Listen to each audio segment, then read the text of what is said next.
Good evening 12th class students. मेरे प्यारे बच्चों, मिलते हैं ब्रेक के बाद आज। अब लेके मां सरस्वती का नाम और करते हैं शुरू आज का काम। और क्या है हमारा आज का काम? करने सरफेस केमिस्ट्री को और आसान।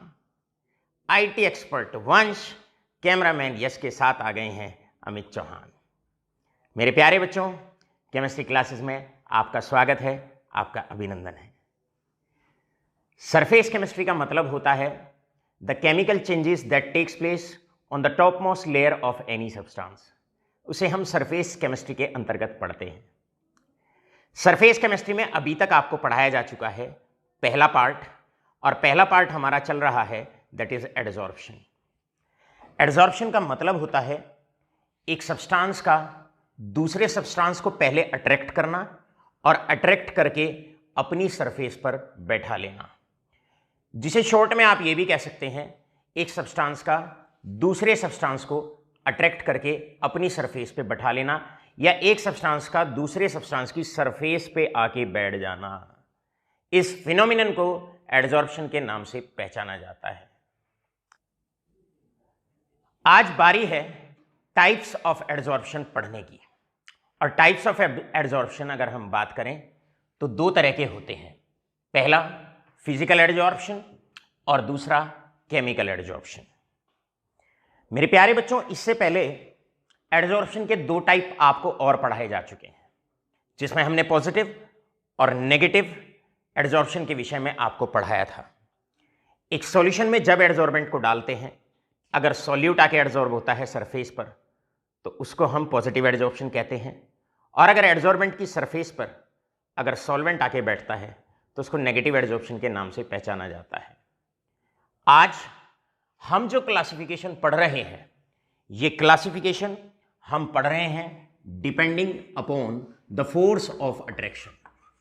भाई फोर्स ऑफ अट्रैक्शन के बिहाफ पर एडजॉर्प्शन को दो पार्ट में डिवाइड किया गया है।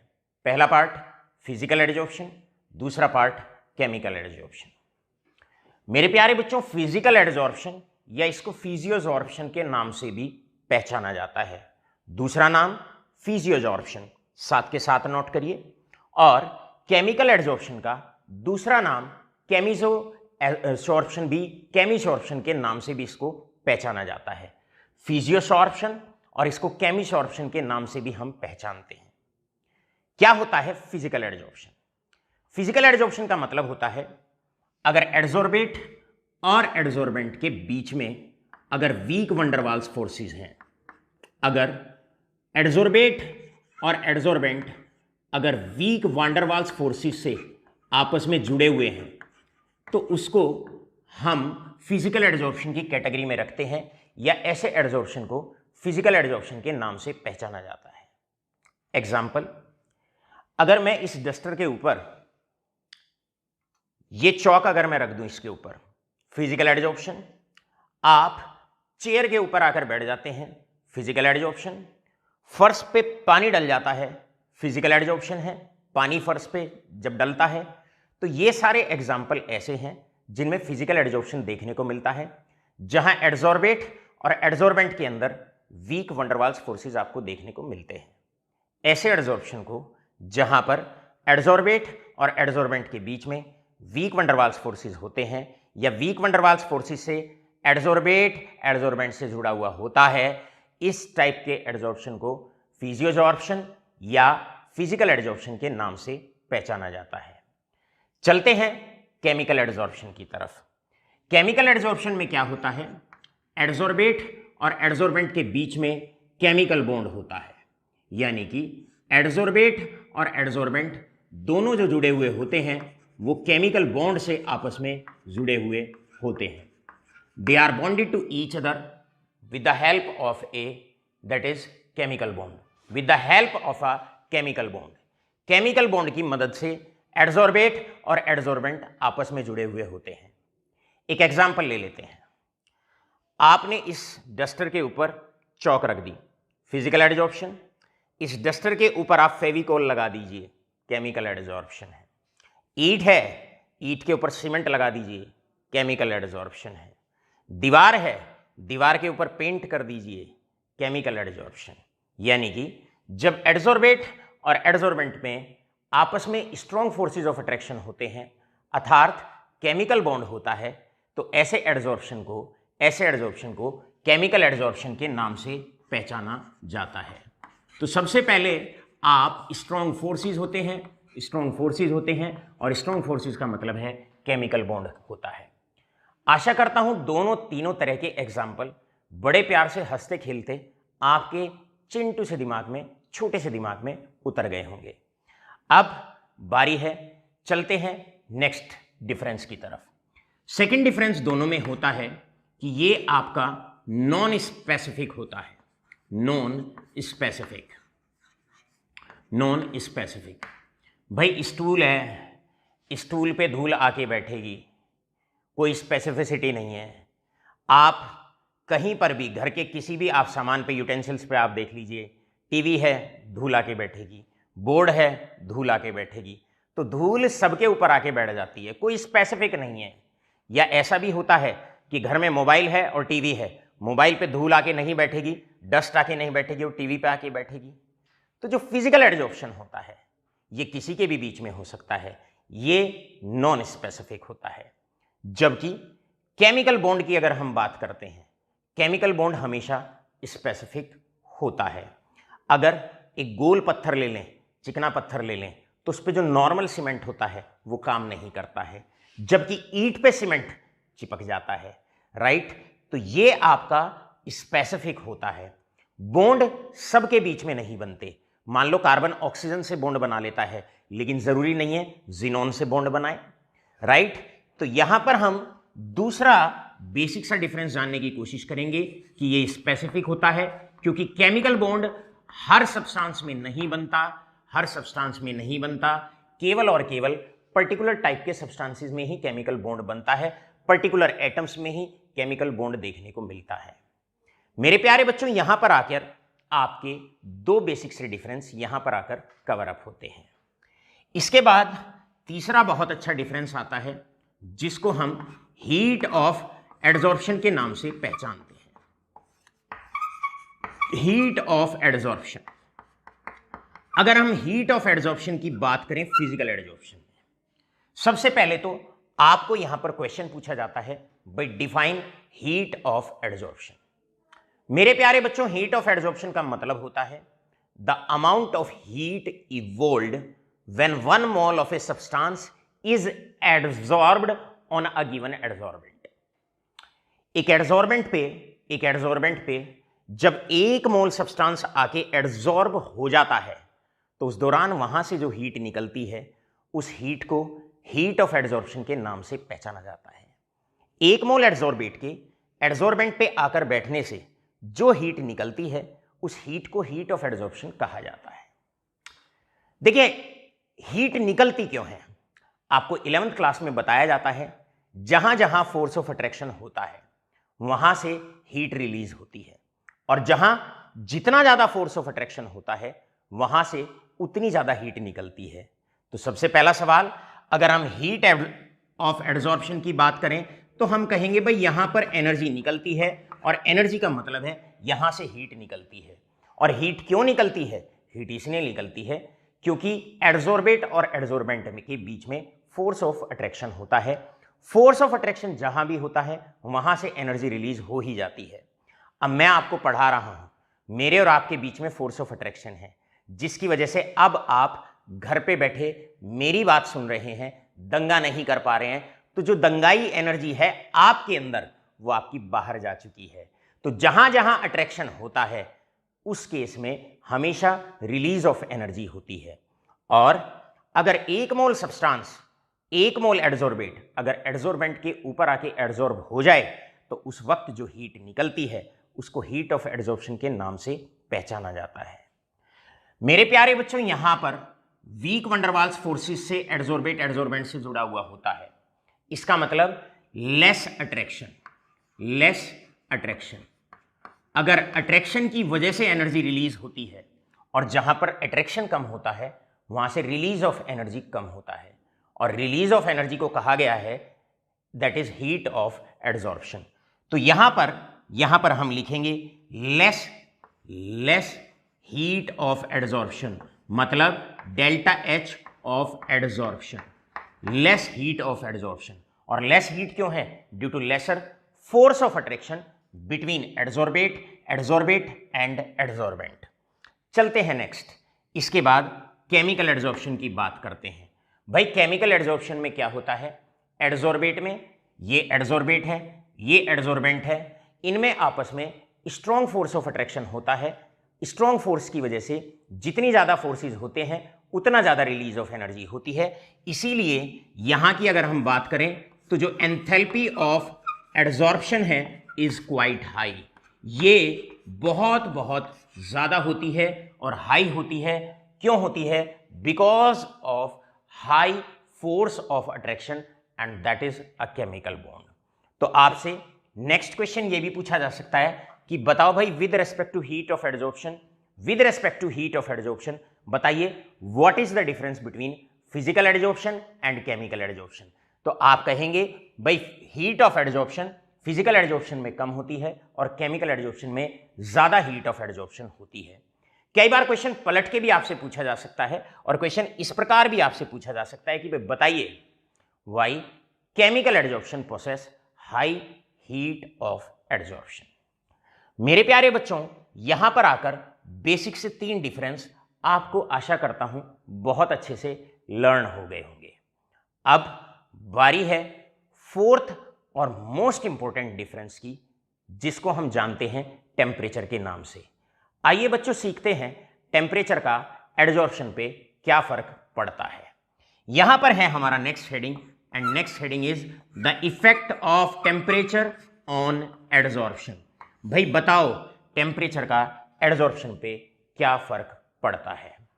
मेरे प्यारे बच्चों, ऐसा देखा गया है एडजॉर्प्शन की जब जब हम बात करते हैं, मैं आपसे पूछता हूं, एक बच्चा बेंच पे आके बैठ जाता है, फिजिकल एडजॉर्प्शन होता है। अब आपसे पूछता हूं, अगर उस बेंच के नीचे हम हल्की सी अंगीठी अगर लगा देते हैं, सर्दियां आने वाली हैं, समझ गए होंगे आप लोग, जैसे जैसे अंगीठी की आंच बढ़ती जाएगी, आग बढ़ती जाएगी, बच्चा उठ के भगना शुरू हो जाएगा।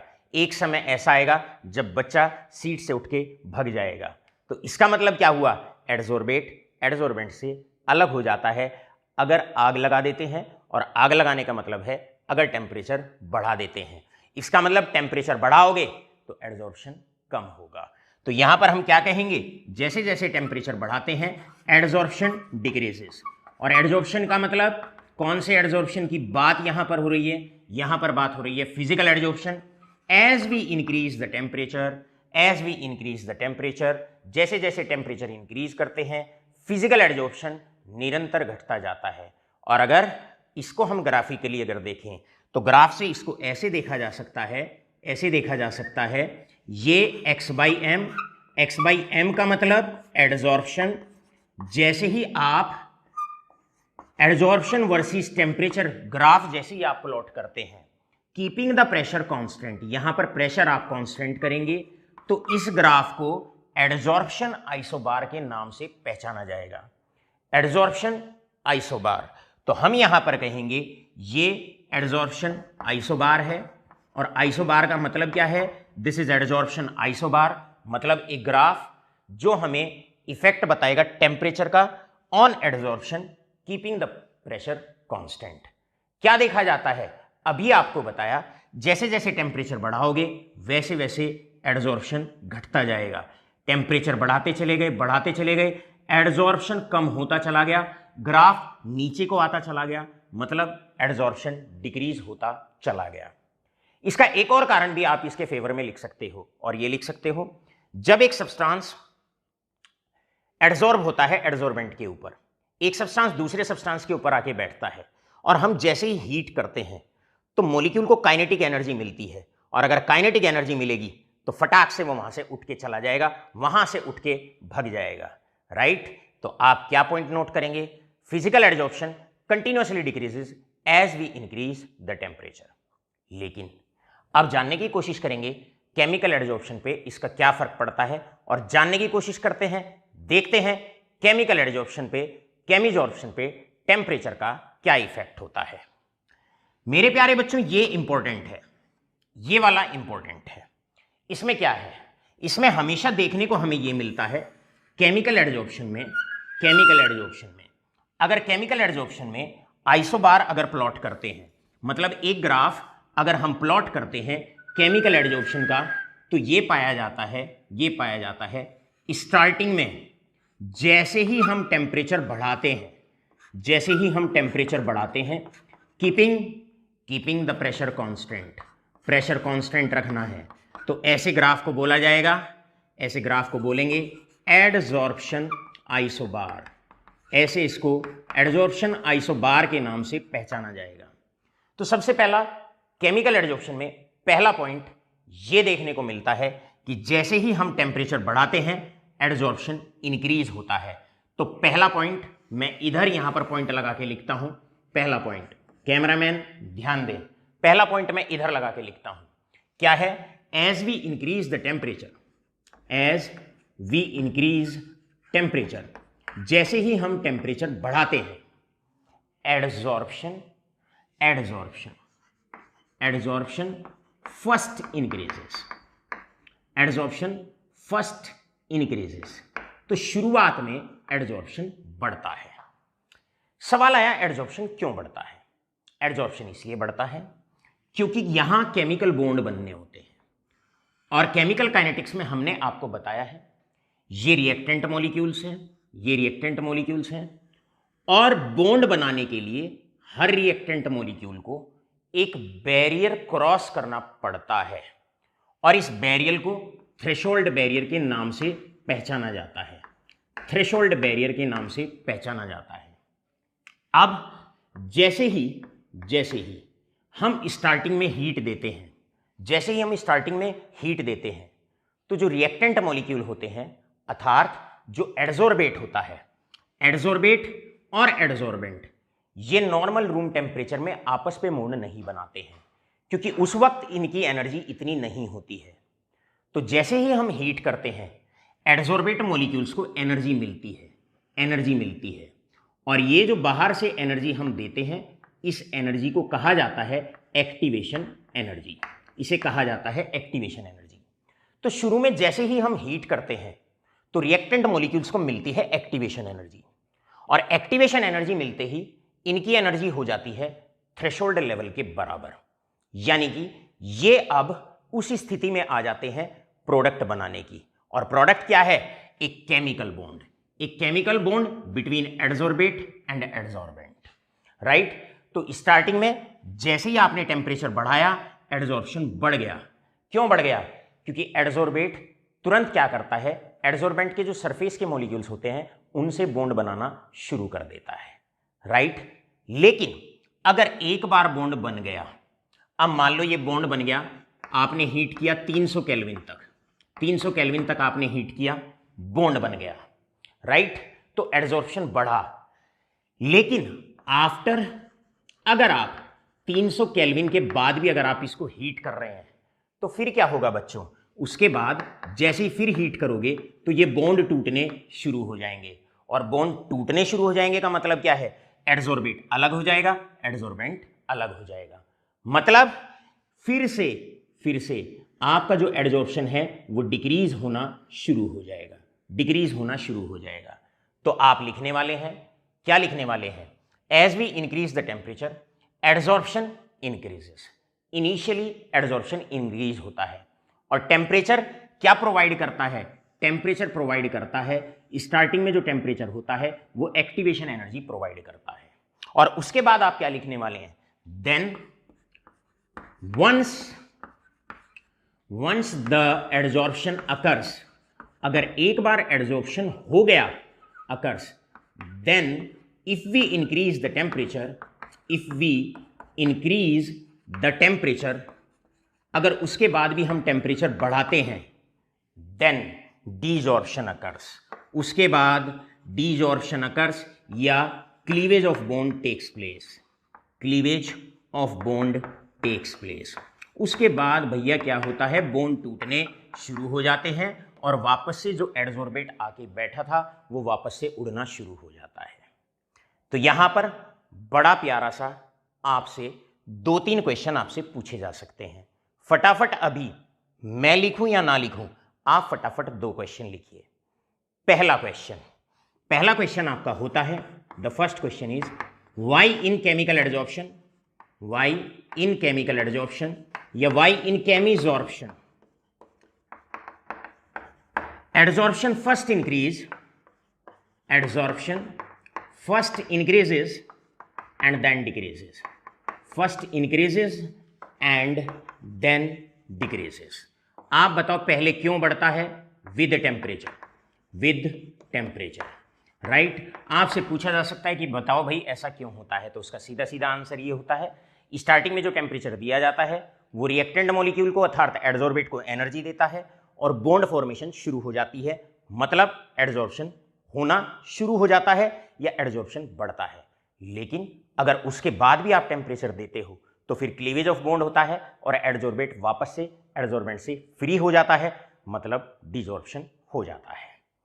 इसके बाद यहां पर हम ये भी लिख सकते हैं कि अगर फिजिकल एडजॉर्प्शन की बात करते हैं so activation, no activation energy is required. यहां पर एक्टिवेशन एनर्जी की जरूरत ही नहीं पड़ती है क्योंकि यहां केमिकल बॉन्ड ही नहीं बनाने होते। यहां पर क्या होता है, अगर केमिकल एडजॉर्प्शन की बात करें, एक्टिवेशन एनर्जी इज रिक्वायर्ड। यहां पर एक्टिवेशन एनर्जी की आपको जरूरत पड़ती है, राइट। इसके बाद क्योंकि केमिकल एडजॉर्प्शन में केमिकल बॉन्ड बनाने होते हैं और केमिकल बॉन्ड बनाने के लिए बाहर से रिएक्टेंट को एनर्जी देनी पड़ती है जिसे एक्टिवेशन एनर्जी कहते हैं। यह बात हम आपको केमिकल काइनेटिक्स में भी समझा चुके हैं। अब क्योंकि केमिकल एडजॉर्प्शन में एक्टिवेशन एनर्जी की जरूरत पड़ती है तो यहां पर एक पॉइंट अब नया नोट लगा के लिखें। और क्या है नया point? Question why chemical adsorption, why chemical adsorption is also known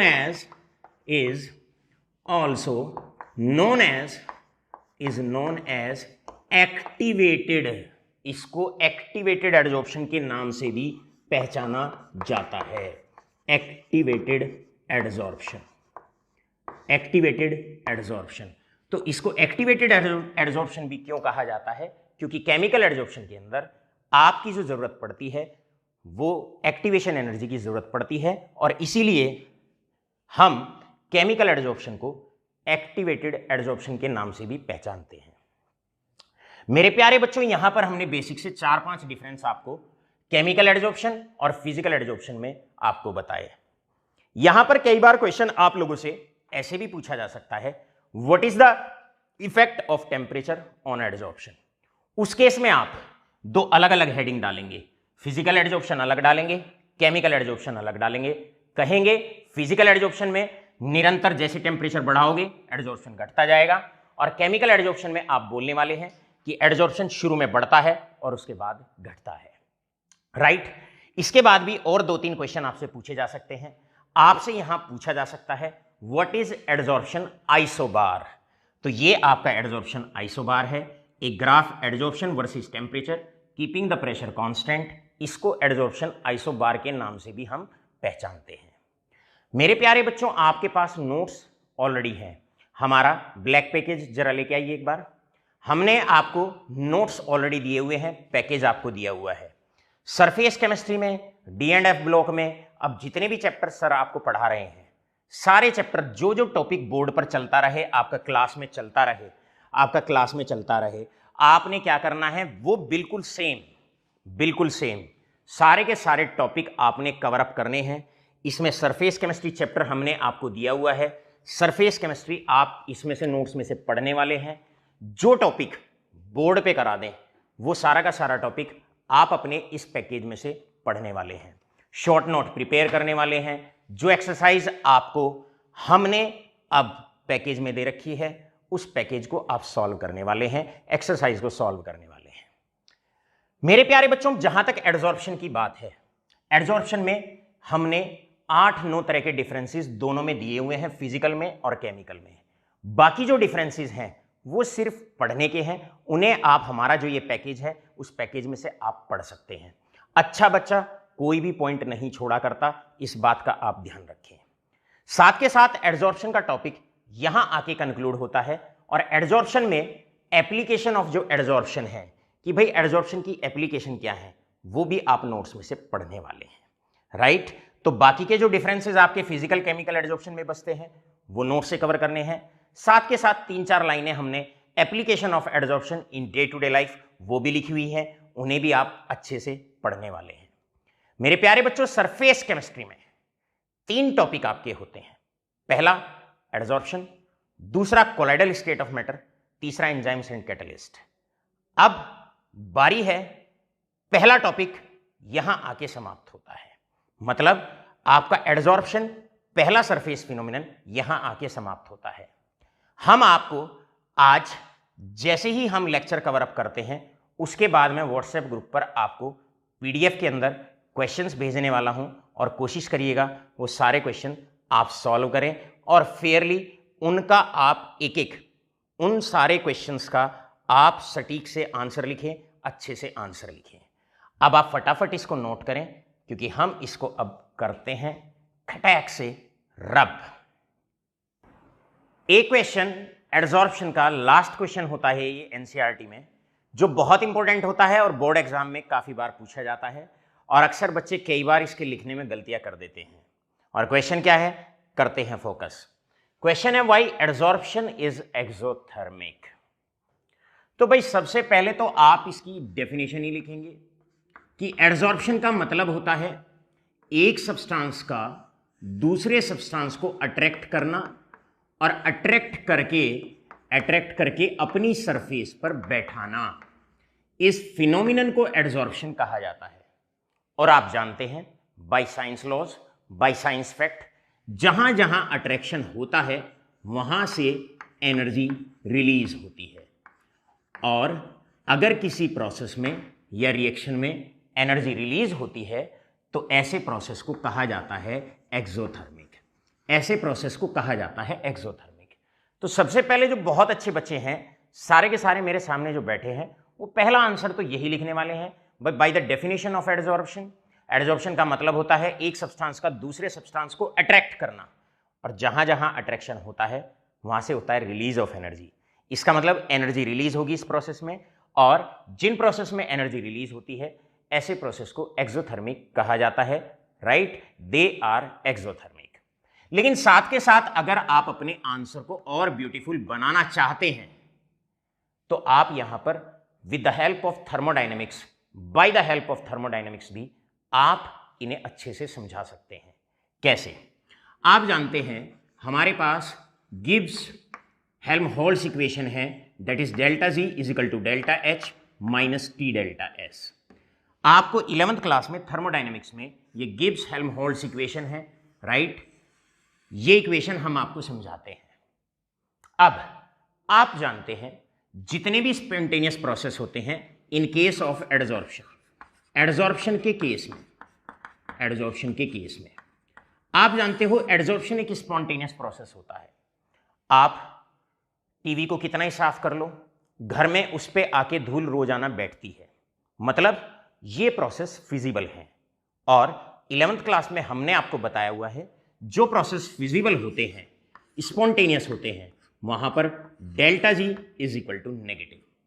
ऐसे प्रोसेसेस में डेल्टा जी नेगेटिव होता है। इसका मतलब एडजॉर्प्शन में डेल्टा जी होगा नेगेटिव। साथ के साथ आप जानते हैं अगर कहीं पर पहले धूल पूरे कमरे में होती है तो डिसऑर्डरनेस ज्यादा होती है। आपने टीवी रख दिया, टीवी के ऊपर आके पार्टिकल्स आके बैठना शुरू हो गए, इसका मतलब डिसऑर्डरनेस कम हो गई। आप अपने घरों में थे, बैच ऑन हुआ केमिस्ट्री का, आप इंस्टीट्यूट पे आए और आप सारे आके आराम से रो और कॉलम में आप बेंचेस पे आके आराम से बैठ गए, बैच शुरू हो गया, डिसऑर्डरनेस कम हो गई। तो एडजॉर्प्शन के दौरान क्या होता है, जो पार्टिकल्स दूर दूर घूमते रहते हैं, एडजॉर्प्शन के दौरान वो आके आराम से सरफेस के ऊपर आराम से बैठ जाते हैं। तो एडजॉर्प्शन के दौरान क्या होता है, डिसऑर्डरनेस कम होती है। और आप जानते हैं जिन प्रोसेस में डिसऑर्डरनेस कम होती है उनमें डेल्टा एस का साइन होता है नेगेटिव। इसका मतलब एडजॉर्प्शन में डेल्टा जी का साइन नेगेटिव होता है और एडजॉर्प्शन प्रोसेस में डेल्टा एस का साइन भी नेगेटिव होता है। डेल्टा एस का साइन नेगेटिव इसलिए होता है क्योंकि डिसऑर्डरनेस घटती है एडजॉर्प्शन के दौरान, और क्योंकि एडजॉर्प्शन यूनिवर्सल फिनोमिनन है, यानी कि स्पॉन्टेनियस प्रोसेस है, फिजिबल प्रोसेस है, तो एडजॉर्प्शन के लिए डेल्टा जी क्या होगा? नेगेटिव। अब जानने की कोशिश करते हैं third thermodynamic term, delta H का साइन आपको बताएगा। यहां से डेल्टा एच का साइन अब हम कैलकुलेट कर लेते हैं, रखते हैं इस वैल्यू को, इन वैल्यूज को यहां पर रखते हैं। डेल्टा जी का साइन नेगेटिव, जानने की कोशिश करते हैं delta H minus T into delta S. Delta S का साइन, डेल्टा एस का साइन है नेगेटिव, तो आप यहां पर रखने वाले हैं नेगेटिव। अब आप जानते हैं नेगेटिव इंटू नेगेटिव हो जाएगा positive, so delta H plus, यहां पर आ गया प्लस, और इन दोनों का जो रिजल्टेंट है माइनस इंटू माइनस हो जाएगा प्लस। अब गौर से सुनिए 12th क्लास स्टूडेंट, इन दोनों का जो रिजल्टेंट होता है वो डेल्टा जी होता है। अब इन दोनों का रिजल्टेंट आया नेगेटिव, तो ये नेगेटिव कब आ सकता है? आपसे पूछता हूं, डेल्टा एच अगर पॉजिटिव हुआ तो रिजल्टेंट नेगेटिव नहीं आएगा। इसका मतलब क्या हुआ? इसका मतलब हुआ delta H must be negative, must be negative, यहां पर होना ही होना है। और जिन प्रोसेसेस में डेल्टा एच नेगेटिव होता है ऐसे प्रोसेस को एक्सोथर्मिक कहा जाता है। तो आप इस क्वेश्चन का आंसर कैसे लिखने वाले हैं? सबसे पहले तो आप आंसर लिखने वाले हैं डेफिनेशन से, और दूसरा आप लिखने वाले हैं कि अगर डेल्टा जी की और डेल्टा एच की का अगर साइन अगर गिब्स हेल्महोल्ट्ज इक्वेशन में डाल देते हैं तो वहां से डेल्टा एच नेगेटिव निकल के आता है, और जिसका मतलब ये होता है कि एडजॉर्प्शन जो प्रोसेस होता है ये एक्सोथर्मिक होता है। All those processes, all those reactions for which the sign of delta H comes out to be negative, they are exothermic in nature। मेरे प्यारे बच्चों, यहां पर आकर पहला पार्ट सरफेस केमिस्ट्री का पूरा का पूरा एक एक क्वेश्चन के साथ, एनसीईआरटी के एक क्वेश्चन के साथ यहां आके हमारा पहला पार्ट समाप्त होता है। फटाफट से इसे नोट करो और चलते हैं फिर दूसरे सरफेस फिनोमिनन की तरफ। अब हम चलते हैं सेकेंड सरफेस फिनोमिनन की तरफ। Second chemical phenomenon that takes place on the surface of any substance, और सेकेंड सरफेस फिनोमिनन है कोलाइडल स्टेट ऑफ मैटर। इससे पहले कोलाइडल स्टेट ऑफ मैटर को हम शुरू करें, मैं यहां पर पहला पॉइंट लिखता हूं कि मैं जो भी बात करने वाला हूं वो एक मिक्सचर की करने वाला हूं, यानी कि एक हेट्रोजीनियस मिक्सचर की बात करने वाला हूं। सबसे पहले टॉपिक को स्टार्ट करने से पहले हम लिख देते हैं कि कोलाइडल स्टेट ऑफ मैटर जो पूरी कहानी होती है, ये पूरी कहानी एक हेट्रोजीनियस मिक्सचर की होती है। चलिए भाई बच्चों, करते हैं शुरुआत, लेके मां सरस्वती का पुनः एक बार फिर से नाम, और करते हैं शुरू सेकेंड सरफेस फिनोमिनन, जिसको कोलाइडल स्टेट ऑफ मैटर के नाम से पहचाना जाता है। मेरे प्यारे बच्चों, क्या होता है कोलाइडल स्टेट ऑफ मैटर, या कोलॉइड किसको कहते हैं? देखिए, अगर किसी सब्सटेंस को आप लें, ये आपके पास कोई सब्सटेंस है, उस सब्सटेंस को आप डिसॉल्व करें। अब आपने एक सब्सटेंस लिया और सब्सटेंस को डिसॉल्व्ड स्टेट में लिया। अब जैसे ही किसी सब्सटेंस को आप डिसॉल्व करते हैं और डिसॉल्व करने के बाद उसे सेमी परमिएबल मेम्ब्रेन से पास करते हैं। मान लो ये मेरे पास एक सेमी परमिएबल मेम्ब्रेन है और इससे इसको पास करते हैं। अगर एक सब्सटेंस, ये वाला सब्सटेंस डिसॉल्व्ड स्टेट में अगर एसपीएम से पास हो जाता है तो ऐसे सब्सटेंस को क्रिस्टलॉइड के नाम से पहचाना जाता है। ऐसे सब्सटेंस को हम कहते हैं क्रिस्टलॉइड। और अगर यही सब्सटेंस डिसॉल्व्ड स्टेट में अगर एसपीएम से पास नहीं होता, do not passes through the SPM, तो ऐसे केस में उस सब्सटेंस को कोलॉइड कहा जाता है। तो सबसे पहला डिफरेंस और पहला पॉइंट तो आपके यहीं क्लियर हो जाना चाहिए। ये जो डेफिनेशन हम आपको बता रहे हैं ये आपकी ओल्ड डेफिनेशन है, ये ओल्ड व्यू है। क्या है ओल्ड व्यू और क्या है ओल्ड डेफिनेशन? अगर कोई सब्सटेंस डिसॉल्व होने के बाद एसपीएम से पास आउट हो गया, पासिस थ्रू एसपीएम, अगर एसपीएम से पास हो जाता है तो उसे क्रिस्टलॉइड के नाम से पहचाना जाता है और जिसे हम ट्रू सॉल्यूशन कहते हैं। ये आपका सेकंड चैप्टर होता है क्लास 12 में। लेकिन अगर कोई सब्सटेंस डिसॉल्व होने के बाद do not passes through SPM, तब जाके उसे कोलॉइड कहा जाता है। तो कोलॉइड क्या हुए? एक सब्सटेंस को कोलॉइड कब कहते हैं? एक सब्सटेंस को कोलॉइड तब कहते हैं जब हम उसको डिसॉल्व करें किसी एक पर्टिकुलर सॉल्वेंट में और डिसॉल्व होने के बाद अगर वो एसपीएम से पास नहीं होता तो उसे हम कोलॉइड कहते हैं। सवाल आता है, एक एग्जांपल ले लेते हैं। और एग्जांपल क्या है? एग्जांपल जैसे NaCl है।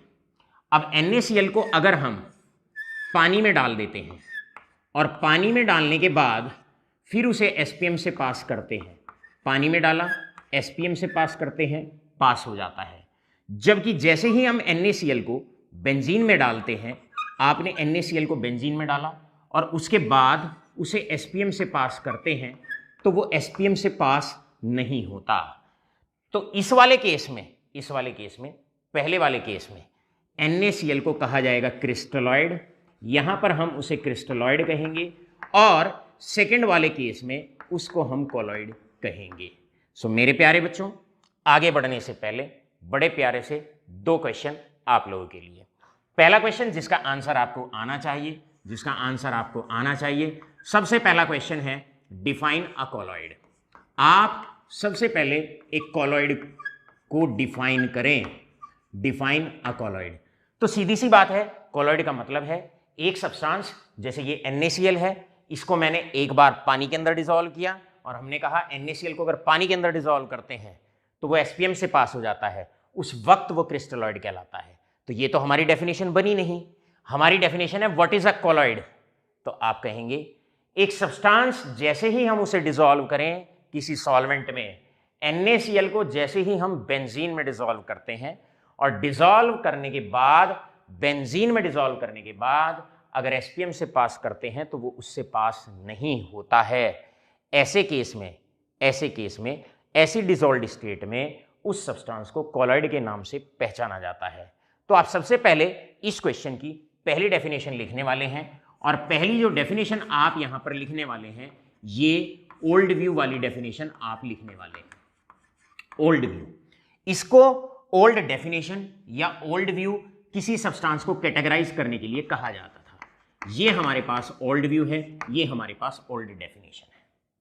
अब मेरे प्यारे बच्चों यहां से दूसरा सवाल उठता है, और दूसरा सवाल क्या उठता है, ये इंपॉर्टेंट है और बोर्ड एग्जाम में कई बार पूछा जाता है। क्वेश्चन है, comment, colloid is not a substance, colloid is not a substance, not a substance but a state of substance, but a state of substance। भैया colloid कोई सब्सटेंस नहीं है, बल्कि एक पर्टिकुलर कंडीशन में किसी सब्सटेंस को colloid कहा गया है। दूसरा क्वेश्चन ध्यान से सुने, colloid कोई सब्सटेंस नहीं है लेकिन एक पर्टिकुलर कंडीशन में एक सब्सटेंस colloid कहलाता है। एग्जाम्पल मैं आपसे पूछता हूं, अब अगर आपको हम खाली NaCl दे दें और उसकी सराउंडिंग ना खोलें तो आप उसे ना तो आप क्रिस्टलॉइड कह सकते, ना आप उसे कोलॉइड कह सकते, ना तो उसको क्रिस्टलॉइड कह सकते, ना उसे कोलॉइड कह सकते। लेकिन जैसे ही आप उसकी सराउंडिंग खोल देते हो, भाई NaCl को अगर पानी में लेते हो तो क्रिस्टलॉइड कहलाता है, और NaCl को अगर आप बेंजीन में लेते हो तो आपका कोलॉइड कहलाता है। NaCl को पानी में लेते हैं तो क्रिस्टलॉइड कहलाता है, और NaCl को अगर आप बेंजीन में लेते हो तो कोलॉइड कहलाता है। तो NaCl की जब तक आप स्टेट नहीं खोलेंगे, जब तक आप कंडीशन नहीं खोलेंगे, तब तक ना तो आप उसे कोलॉइड कह सकते, ना आप उसे क्रिस्टलॉइड कह सकते। बहुत इंपॉर्टेंट क्वेश्चन है, colloid is not a substance, मतलब आप एक सब्सटेंस को कॉलॉइड कह ही नहीं सकते, but a state of substance, एक पर्टिकुलर कंडीशन में आप उसे कॉलॉइड कह सकते हैं। एग्जाम्पल, NaCl को आप कॉलॉइड नहीं कह सकते, लेकिन एक कंडीशन में, और वो कौन सी कंडीशन है, NaCl को अगर बेंजीन में डाल दें तब आप उसे कॉलॉइड कह सकते हैं। तो एक पर्टिकुलर स्टेट में NaCl कॉलॉइड कहलाता है। तो यहां पर आप इस क्वेश्चन का जो आंसर आप देने वाले हैं वो आप explain by giving example, explain, यहां पर मैं हिंट दे रहा हूं, by giving example of NaCl, by giving example of NaCl। भैया NaCl तो कॉमन सॉल्ट है, ना कॉलॉइड है ना क्रिस्टलॉइड है, लेकिन एक पर्टिकुलर स्टेट में, एक कंडीशन में, जैसे कि NaCl को अगर बेंजीन में डिसॉल्व करते हैं तब वो कॉलॉइड कहलाता है। तो एक सब्सटेंस कॉलॉइड नहीं है, एक पर्टिकुलर कंडीशन में सब्सटेंस कॉलॉइड कहलाता है। ये दोनों क्वेश्चन आपके बहुत अच्छे से आगे बढ़ने से पहले क्लियर हो जाने चाहिए। बढ़ते हैं नेक्स्ट पॉइंट की तरफ। नेक्स्ट पॉइंट आता है यहां से, then we come to the next point, that is, अब आती है न्यू डेफिनेशन, और न्यू डेफिनेशन है, new definition of colloid is, new definition, नई जो डेफिनेशन है वो है साइज के बिहाफ पर, वो है साइज के बिहाफ पर। और साइज के बिहाफ पे कैसे है भाई, एक सब्सटेंस डिसॉल्व होने पर इससे पास हो गया, इसका मतलब ये है NaCl और मान लो ये है वाटर, तो जैसे ही NaCl को पानी में डाला इससे पास हो गया। क्यों पास हुआ होगा भाई, यहां पर क्योंकि पार्टिकल का साइज छोटा होता है। अगर पार्टिकल का साइज छोटा होता है, अगर पार्टिकल का साइज छोटा होता है तो ऐसा पार्टिकल इजीली पास हो जाता है, इजीली पास हो जाता है। लेकिन जैसे ही हमने NaCl को बेंजीन में लिया, C6H6 में लिया, तो NaCl टूटा, पानी में डालते हैं टूट जाता है, छोटे छोटे पार्टिकल्स में टूट जाता है और आराम से SPM से पास हो जाता है। लेकिन जैसे ही हम NaCl को बेंजीन में डालते हैं तो बेंजीन में डालने में क्या होता है, उसका पार्टिकल टूटता नहीं है, पार्टिकल बड़ा रहता है, पार्टिकल का साइज बड़ा रहता है, और बड़ा पार्टिकल रहने की वजह से वो SPM से पास नहीं हो पाता है। तो इसका मतलब साइज ऑफ द पार्टिकल के बिहाफ पर भी क्रिस्टलॉइड और कॉलॉइड को हम डिस्टिंग्विश कर सकते हैं। तो सेकंड डेफिनेशन जो दी गई कि क्यों पास हुआ और क्यों पास नहीं हुआ, क्रिस्टलॉइड पास हुआ मतलब साइज छोटा होता है, कॉलॉइड पास नहीं हो पा रहा यहां से, क्यों, क्योंकि उसका साइज बड़ा है। तो सेकंड डेफिनेशन जो दी गई वो पार्टिकल के साइज के बिहाफ पर दी गई। और क्या डेफिनेशन थी, डेफिनेशन ये थी कि अगर पार्टिकल का size, size of the particle अगर 1 नैनोमीटर से छोटा है, या तो 1 नैनोमीटर कह दीजिए, या तो 1 नैनोमीटर कह दीजिए, या फिर आप 10 एंगस्ट्रॉम कह दीजिए, कि अगर पार्टिकल का साइज 1 नैनोमीटर से अर्थात 10 एंगस्ट्रॉम से अगर छोटा है तो ऐसे केस में उसे क्रिस्टलॉइड कहा जाता है, ऐसे केस में उसे क्रिस्टलॉइड कहा जाता है।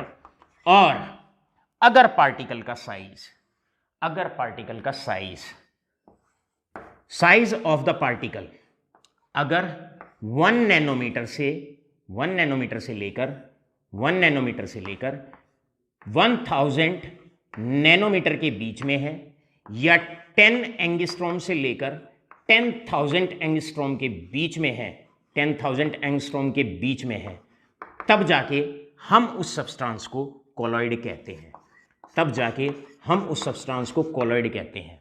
और अगर पार्टिकल का साइज, पार्टिकल का साइज अगर बड़ा है, 10,000 एंगस्ट्रॉम से बड़ा है, या 1000 नैनोमीटर से बड़ा है, तब जाके पार्टिकल को सस्पेंशन कहा जाता है। यह डेफिनेशन आपको 10th क्लास में भी सिखाई जाती है। सो दूसरा डिफरेंस आप अगर चाहें तो आप पार्टिकल के साइज के बिहाफ पर भी दे सकते हैं। दूसरी डेफिनेशन अगर आप चाहें तो पार्टिकल के साइज के बिहाफ पर भी आप दे सकते हैं। और क्या है दूसरी डेफिनेशन, कि अगर पार्टिकल का साइज 1 नैनोमीटर से 1000 नैनोमीटर के बीच में होता है डिसॉल्व्ड स्टेट में, तो ऐसे केस में उस पार्टिकल को कॉलॉइड के नाम से कहा जाता है, या ऐसे सब्सटेंस को कॉलॉइड कहा जाता है। तो अब आपसे अगर ये क्वेश्चन पूछ लिया जाए, अब क्वेश्चन क्या है, क्वेश्चन है डिफाइन अ कॉलॉइड। तो अच्छे बच्चे किस तरीके से इसका आंसर देते हैं? आप इसका आंसर कुछ इस तरीके से देंगे। पहले ओल्ड व्यू के बिहाफ पर कि एक सब्सटेंस डिसॉल्व्ड स्टेट में अगर एसपीएम से पास नहीं होता तो उसको कॉलॉइड कहते हैं, पहली डेफिनेशन।